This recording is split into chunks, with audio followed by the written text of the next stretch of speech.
हरिभजना वीण काळ घालवू नको रे. पण आपल्याला संसाराच्या व्यापात, ऑफिसच्या कामाच्या व्यापात बरेचदा नामाचा विसर पडतो असं दिसून येतं आणि तो विसर पडू नये ह्यासाठी मी आज टिप्स देणार आहे. पहिली टिप अशी आहे, की आपण ज्या घरात राहतो त्या सगळ्या खोल्यांमध्ये आपण जो मंत्र घेत असू, फॉर एक्झाम्पल ओम नमः शिवाय, तर त्या मंत्राची एक छोटीशी पाटी सगळ्या खोल्यांमध्ये लावा किंवा स्टिकर लावू शकता. जेणेकरून कोणत्याही खोलीत गेलं तरी आपल्याला नाम घ्यायचं आहे याचं स्मरण होईल. दुसरी टिप आहे, की आपल्या मोबाईलमध्ये रिमाइंडर लावा थोड्या-थोड्या वेळाने, की आपल्याला नाम घ्यायचंय. टेक्नॉलॉजीचा असा चांगला वापर करून घ्यायला काहीच हरकत नाही.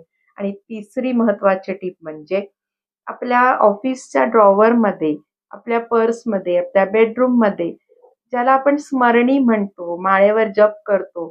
स्मरणी का बरं म्हणतो?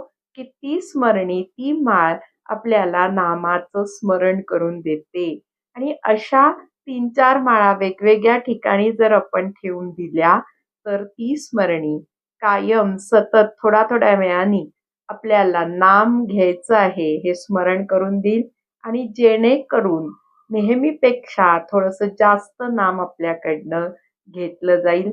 नक्की करून बघा आणि तुमचा अभिप्राय पण मला कळवा.